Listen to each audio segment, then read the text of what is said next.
for people who don't know, who is Bob Rubin? That's an interesting question. He's probably a lot of people. Bob Rubin is an incredible individual who served in many different roles in many different places. He's a lawyer by training, and he's been a banker, and he's been a Treasury Secretary, and he's been a lot of things. All contributing to making our nation and the world a better place. Bob is very analytical, very careful, wants everyone's views, very prepared. Bob has been a great mentor. No panic. Big heart. Great sense of humor. He's a brilliant person. I mean, you know, he doesn't have to prove that he's the smartest person in the room. And I have to confess that when I first met him, I was thoroughly intimidated. But he has a way of putting you at ease by just the way that he is and the way that he approaches things, and he's so relaxed. Bob is a person who thinks about experience. For example, Bob would leave his office in the Treasury Department, walk down the hall to go to the person that he thought knew about these issues, not based on hierarchy, not based on anything. And sometimes he would actually do that in his socks. Bob was a big believer in public service. He set the gold standard, and one of the things that I so admired about Bob, at the same time he was dealing with, you know, the fiscal issues, working to balance the budget, he was working to help alleviate poverty.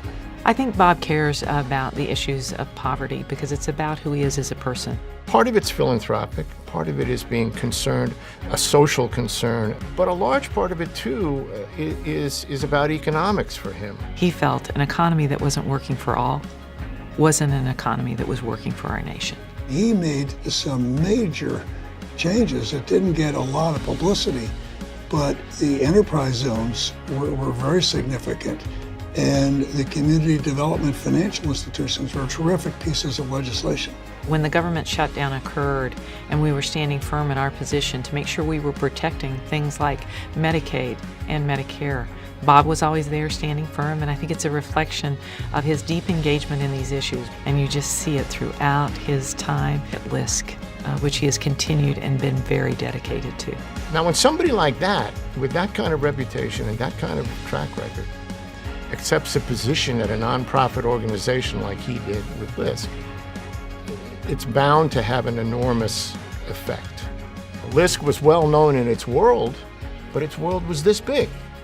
Now suddenly, literally, the world was our oyster. And suddenly people are saying, this is an organization that must be worth looking at. They must know what they're doing. There's one piece of advice that Bob has given me that's always stayed with me, that the work is always more important than the position. I can remember coming to him wanting to take one action or another, and he would step back and say, well, let's talk about it a bit.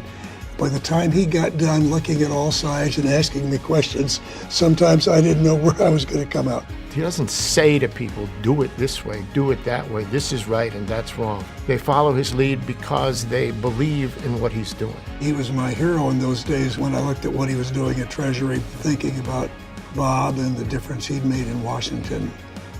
Was a big factor in my deciding to go there also. We all know, love, and learn so much from him and enjoy being around him. He leads by example. It's something that continues to this day.